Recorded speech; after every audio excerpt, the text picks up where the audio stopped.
ಇವತ್ತಿನ ದಿನ ಗಾಂಧಿ ಚೌಕ್ ಪೊಲೀಸ್ ಠಾಣೆಯ ಮದಿನಾ ನಗರದಲ್ಲಿ ಈ ಭಾಗಪ್ಪ ಹರಿಜನನ ಮನೆ ಇದೆ. ಸುಮಾರು 9:20ರಿಂದ 9:30 ಸಮಯದಲ್ಲಿ ಯಾರೋ 4-5 ಜನ ಒಂದು ಆಟೋದಲ್ಲಿ ಬಂದು ಭಾಗಪ್ಪ ಹರಿಜನನ ಮೇಲೆ ಅಟ್ಯಾಕ್ ಮಾಡಿದ್ದಾರೆ.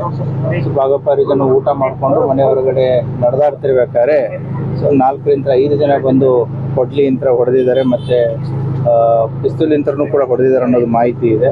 ಆ ಹಿನ್ನೆಲೆಯಲ್ಲಿ ಈಗಾಗಲೇ ತನಿಖಾ ತಂಡ ಬಂದು ಸೋಪೋ ಟೀಮ್ಸ್ಗಳು ಬಂದು ಅದನ್ನೆಲ್ಲ ಸೀನ್ ಆಫ್ ಕ್ರೈಮ್ ಎಲ್ಲ ಸ್ಟಡಿ ಮಾಡಿ ಈಗ ಬಾಡಿನ ಈಗಾಗಲೇ ಪೋಸ್ಟ್ ಮಾರ್ಟಮ್ಗೋಸ್ಕರ ಹಾಸ್ಪಿಟಲ್ಗೆ ಶಿಫ್ಟ್ ಮಾಡಿದೆ. ಸೊ ಆದಷ್ಟು ಬೇಗ ಆರೋಪಿಗಳನ್ನ ಪತ್ತೆ ಮಾಡಲಾಗುತ್ತೆ. ಸರ್, ಇನ್ಸಿಡೆಂಟ್ ಕೈ ನೋವು ಕಟ್ಟಾಗಿದೆ, ಅದು ನೋಡಬೇಕು. ನೇಚರ್ ಆಫ್ ಇಂಜುರೀಸ್, ಬಾಡಿ ಮೇಲೆ ಇಂಜುರೀಸ್ ಇದೆ. ಸೊ ಎಕ್ಸಾಕ್ಟ್ಲಿ ಎಲ್ಲೆಲ್ಲಿ ಇಂಜುರೀಸ್ ಆಗಿದೆ, ಏನಾಗಿದೆ ಅನ್ನೋದು ನಮಗೆ ಪೋಸ್ಟ್ ಮಾರ್ಟಮ್ದಲ್ಲಿ ಕಟ್ಟಾಗಿದೆ ಸರ್ ಅಥವಾ ಇಲ್ಲ ನೋಡ್ಬೇಕಾದ್ರೆ.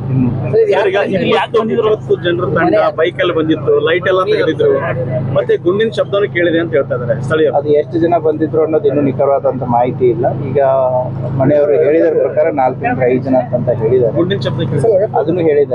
ಸೊ ಅದನ್ನು ವರ್ಕೌಟ್ ಮಾಡ್ತಾ ಇದ್ದಾರೆ. ಇನ್ನೂ ತನಿಖೆ ನಡೀತಾ ಇದೆ, ತನಿಖೆಯಲ್ಲೆಲ್ಲ ಗೊತ್ತಾಗುತ್ತೆ. So we need time. ನಮಗಿರೋ ಮಾಹಿತಿ ಇದು ಬಾಡಿಗೆ ಮನೆ ಅಂತ ಹೇಳಿದ್ದಾರೆ. ಬಟ್ ಇನ್ನೂ ನಮಗೂ ಅದು ಸಂಪೂರ್ಣವಾದ ಮಾಹಿತಿ ಇಲ್ಲ. ಸೊ ಯಾರಿದ್ದಾರೆ ಯಾರಿಲ್ಲ ಅದನ್ನು ಕೂಡ ಚೆಕ್ ಮಾಡ್ತೀವಿ. ಸೊ ತನಿಖೆಯಲ್ಲಿದೆ. ಎಷ್ಟು ಕೇಸ್ ಬಾಕಿ ಇತ್ತು? ಭಾಗಪ್ಪನ ಮೇಲೆ ಸುಮಾರು 10 ಕೇಸ್ ಇದೆ. ಇವನಲ್ಲಿ 6 ಮರ್ಡರ್ ಕೇಸಸ್ಗಳಲ್ಲಿ ಇವನು ಅಕ್ಯೂಸ್ಡ್ ಇದ್ದ.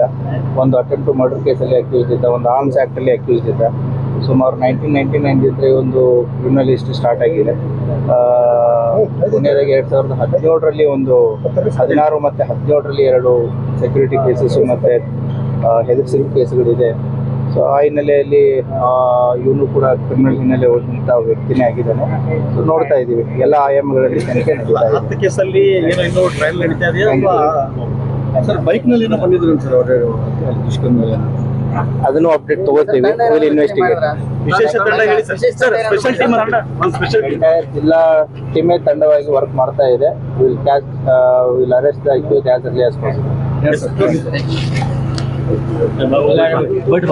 ಅಡಗ ಬಿಡ್ಬಾ.